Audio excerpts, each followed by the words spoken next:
Welcome to another episode of ComSpeak. Our guest on this episode is Bela Rajan. Bela is the person who created Sampark Public Relations close to 3 decades ago, which is now known to the world as Ketchum Sampark. And along with her, her life partner and business partner, Mr. N.S. Rajan, have taken Ketchum Sampark over the years to great heights. Thank you for joining us, Bela ma'am, and welcome to the show. Thank you, Amith. Thank you for having me on the show. Yes, I mean, we are shooting this in the aftermath of the news of you and Mr. Rajan retiring, but there's a lot of things that have happened over the last many years and decades. And let's have our viewers and listeners get to know of what went into creating this entire brand that you've been part of. But let's start by asking you about how you got into public relations. Well, post my graduation, I was being trained to become a lawyer. In fact, I was interning with a legal firm. But very soon I realized that it was not my cup of tea and I lost interest. And then I joined a course in PR. I mean, not in PR in those days, course in journalism from KC College. In those days, we didn't have PR courses. So while doing the course, I got to know about Ninth Public Relations World Conference, which was being held for the first time in India, and not only in India, but in Mumbai. So somehow the other, I managed to get a short-term assignment as an overall coordinator for this conference. It was a huge conference in those days with international delegates and keynote speakers. So rubbing shoulders with who's who of PR industries of those days, it was only natural that I developed an interest and I opted to pursue this profession. And then there are many things that happened between that time and the time you started Sampark. Tell us about that. What happened after you pursued the program in PR, and how did the whole origin of Sampark take off? Well, I started Sampark in late 80s. I mean, I had twins and more as a part-time venture. Um, in those days, PR was hardly understood by anybody. People didn't know what PR meant. Um, in fact, it had varied perception. Some felt it was talking smartly, and some felt it was accompanying, the visiting dignitaries, taking their wives and their daughters for shopping or sightseeing. Um, I would say that during I recollect during our initial years of PR, Sampark, we had a slide presentation where we would tell the clients what is PR, what can PR do, what can PR not do, what will PR do, and what will PR not do. In fact, in those days, we were marketing more of the profession rather than Sampark or ourselves. Right. So then come 90s and, with the globalization, PR got its rightful place in India. And with the emergence of multinationals, the opportunities for FDIs increased. I should say, with the deregularization of economies and with the global companies entering in India, the demand for PR increased, and they insisted on PR being an integral part of the marketing mix. So, I mean, we were fortunate enough to have started at a time when PR was just evolving. So we grew and we learned along with the industry. Right. And tell us about how Mr. Rajan joined the Sampark that you had set up to take it to the next level. We know he used to work in a corporate job. Tell us that story. How did he move in to join there and take it to what it has become over the years? Yeah. So in late 80s again, um, I had to quit my full-time job. Of course, I was working with an import-export firm. So we had twins and I had to give up my job. And I started PR more as a part-time venture so I could tend to my boys. And like you said, in those days, Rajan was heading a corporate communication job with a fast-growing business houses. And over a period of time, as the boys grew, the freelancing assignments also happened to, I happened to get more of these assignments. And then somewhere our friends in the media felt that it would make more sense for Rajan to join hands so that we could institutionalize the business. But Rajan took a long time to join. I should say pretty long time to join and decide. It was only in 1994 that Sampak was born. Interesting. And it's been over 25 years now. And as the 25 years journey is getting completed, 7 you all are years. moving 27 out. years. Yeah, 27 now, and you all are moving on, which is interesting news. And we wish you best for the future of your retired life and with whatever venture you'll get into in the future. I'll move from the story of the creation of Sampark and Ketchum Sampark to talking about campaigns. I think this program also helps younger people and others get to know some insights about campaigns. So tell us about one campaign that you wish you had worked on. You never worked on it, but saw it from a distance and said, I wish I was part of that campaign. If there's one like that. Interesting. Over a period of 25, 30 years, I mean, to pick out one campaign is very difficult. But as you are aware that we are a part of Ketchum, and Ketchum is one of the most celebrated agencies known for its creative campaigns. And we were lucky, we were fortunate enough to have seen, viewed most of these campaigns. I would have loved to work on most of their campaigns. But honestly, the one which stands out as far as I'm concerned is that of Nike.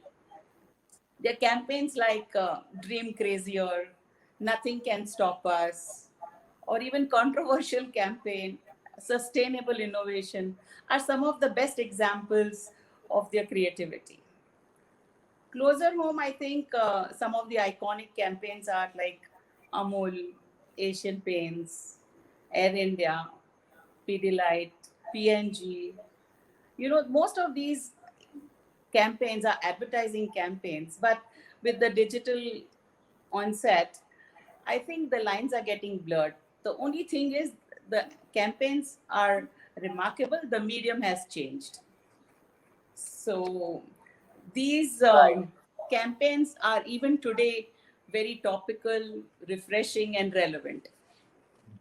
Thanks. Tell us about one campaign that you worked on over the last 27 plus years that stands out for you. One campaign that you have always cherished and you would love to tell that story to your grandchildren or friends in the future. This is a campaign you're passionate about. It's always been a teamwork, Amit. Uh, to say one and one I have worked on, or rather, I would have loved to work on. Let me just flip it that way. I would have loved to work on the campaigns by Amul or Asian Paints. They are very very different and iconic, but Sampak campaigns are really different to that extent. Right. We'll move away from campaigns now. What do you see are the biggest challenges to the world of PR in India specifically in the future? What are the challenges that leaders in the PR world need to grapple with as you see them, and how do you think can they overcome those challenges in the future? Oh, there are quite a few challenges, as I foresee. And some which comes top of my mind is the lines getting blurred between the earned and the paid media, which puts an additional pressure on the brand and the consumer. Uh, I think uh, it becomes difficult for the communicators, for the PR professional, to chalk out the relevant messages or set the goals for the brand. Uh, I think every media user today has become a publisher. And secondly, I think clients also have huge expectations from PR to perform wondrously. I mean, they would have huge expectations, sometimes unreasonable expectations from media relations, the coverage, the how far their budget can stretch. Third, as I see, is the ROIs, the return on investments, has always been a major challenge for the communicators. And with the online data increasing every day, I think the cries have only become louder. Right. And last but not the least is the talent. To get the right talent is also a big challenge. True. And thanks to Mr. Rajan and you for having the foresight 5, 6 years ago to invest in a school of PR and create a school of PR that will be available to younger people to join and learn the art of PR in the form of the School of Communications and Reputation. and I've been lucky to be part of that over the last few years as well. And thanks for that. Tell us if there was some specific thinking in your minds when you decided that, hey, we should help create a school of PR for the Indian community of youngsters that they will benefit in the long term. Well, as I told you, PR could be confusing at times. It could mean different things to different people. I mean, the skill sets varies from industry to industry for the communicators. So in some industry, they may feel that, oh, communication and ethics or management and marketing. So I mean, I think you will often find a practicing journalist or an engineer or a designer or maybe even a psychologist practicing as PR professionals.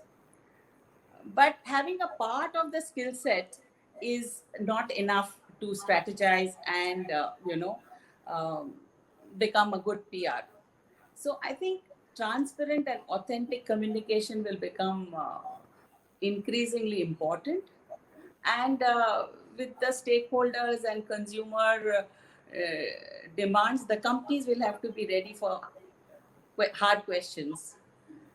So I mean, using these influencers also to fill in the missing gap for the coverage will also be, I should say, uh, one of the many ways to amplify the message.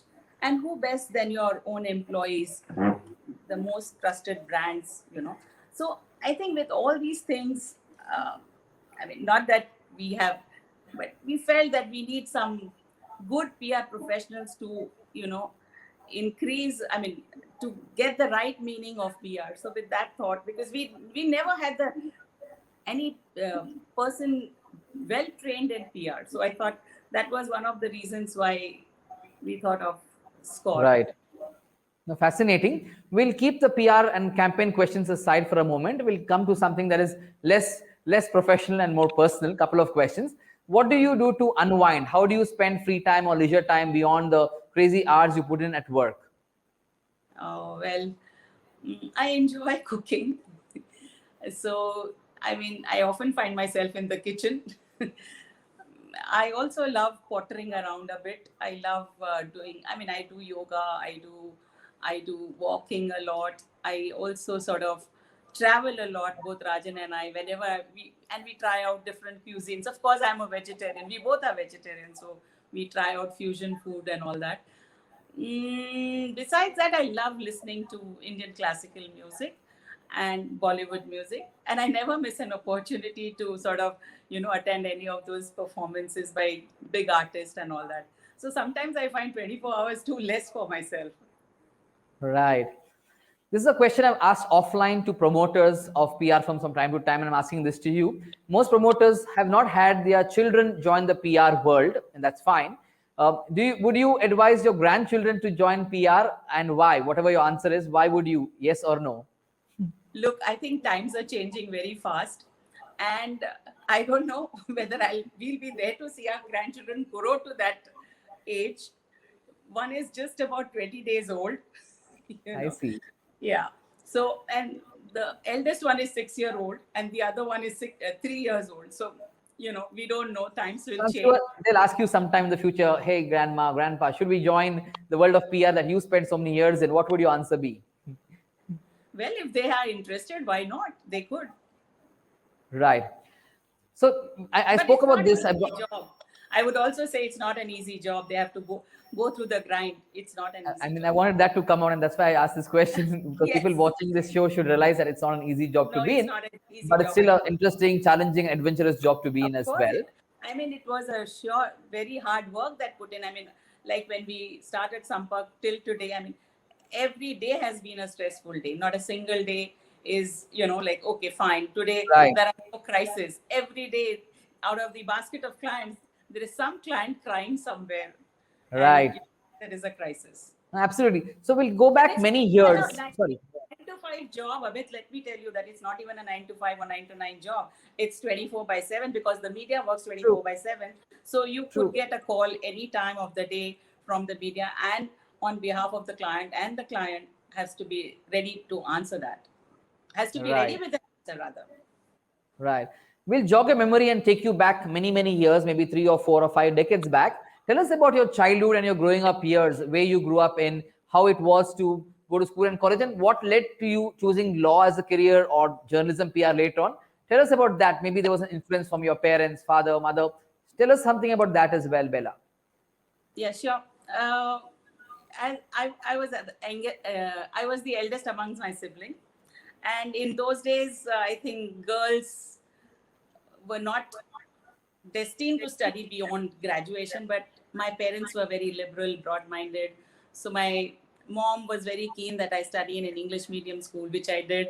So quite often I find myself jumping from my mother tongue into English. So some people feel that, oh, I'm just showing off that I started in an English medium school, but it's not so.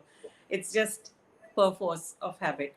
So, well, my parents let me study as much as I could, I mean, as long as I wanted to. So I did my law, as I told you. Then I mean, I lost interest. I mean, I didn't find it interesting, and I felt, I mean, I was not doing the right thing. So then I told my dad that I want to get into something different. Please help me find a job. So my dad felt that, okay, my child is speaking very good English, and she started. So she could be meant for better things. So he introduced me to one of his friend, and he said, go and meet this XYZ. I went and met that Mr. XYZ, and he said that, have you done your journalism? I said, no. Go do that and come back. So that's how I landed into journalism, and from journalism into PR. That's my story. Thanks for that. That was interesting, ma'am. So there are two last questions I want to ask you before we move to the rapid fire, and it's been an interesting conversation so far. You've had a great run with the Ketchum network, the Ketchum leadership over the years, and had several leaders you have worked with. Tell us some insights about having worked with them. What are the couple or two or three things you've learned from the people you work with at Ketchum at the topmost level? Yeah. Okay. So as I was telling, as I think I mentioned to you earlier, that I mean, I've learned a lot from all the three CEOs of Ketchum with whom I have interacted, worked very closely. I mean, the three CEOs that I've worked with are Ray Kocher, Rob Flaherty, and Barry Rafferty. And one thing what struck me about them was their commonality of their traits, personal traits, the similarity of the values that they hold, and all three of them had an contagious excitement about work, extremely passionate, a dry sense of humor, and above all, sense of purpose. So the three learnings which I sort of imbibed from them was, that never compromise on your integrity and credibility. Embrace your transparency, focus on your action, engage your curiosity, and foster your creativity, and take your passion along with you. These Interesting. were the three things, I mean, couple of things I should say I sort of learned from them. No, fascinating.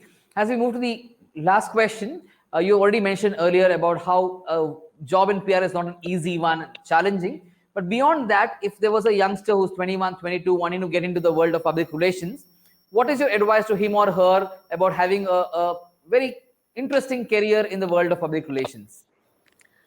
I would say the lessons that I personally learned, however late in my life, but with, I mean, I should say over a decade of time, right from 2011 when we did the joint venture with Ketchum, are still relevant today. I would say that, the kids, have to not only put in hard work, but they have to be transparent, they have to be credible, they have to sort of have integrity, and they have to have a sense of purpose.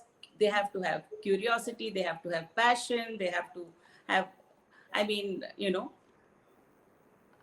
the basic uh, passion for work.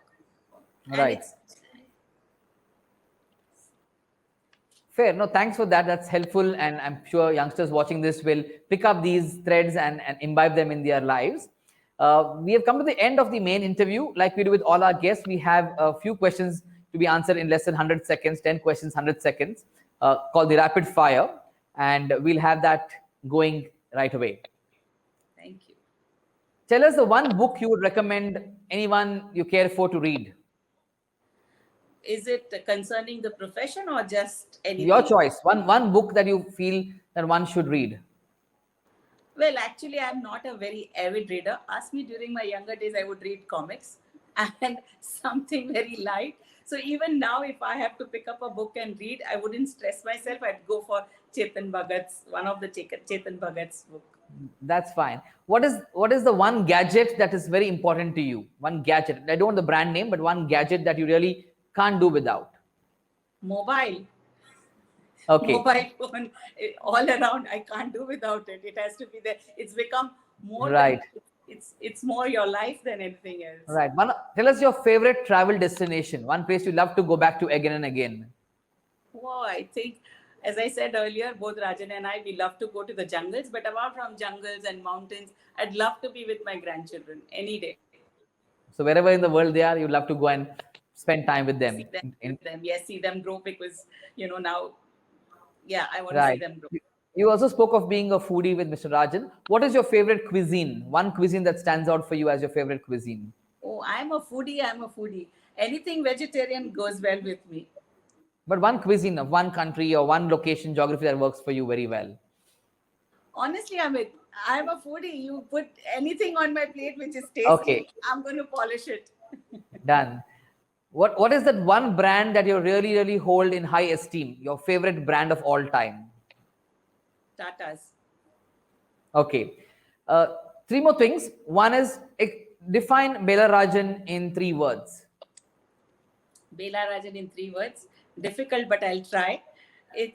I'm a hardcore, die-hard optimist. I'm fun-loving and a little bit of idealistic. An Indian communicator that you admire the most?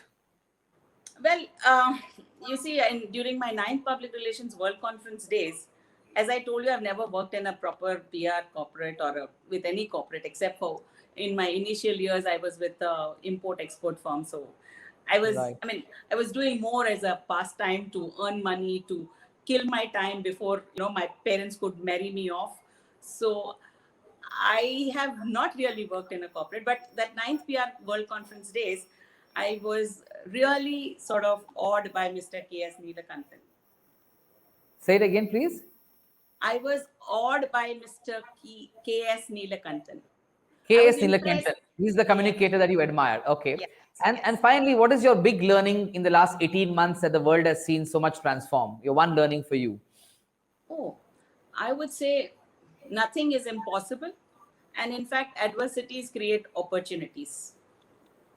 Right. Thank you so much, Bela ma'am. It was great speaking with you and having a interesting chat, knowing more about you that many of us did not know about before this conversation. Thank you once again, and we hope our viewers enjoy listening to this conversation. And if you have questions on what Bela Rajan just said, you can tweet to her, ask those questions, and reach out to her in the future. Thank you so much. Thank See you, you on the Amith. next Thank you episode. so much once again. Thank you.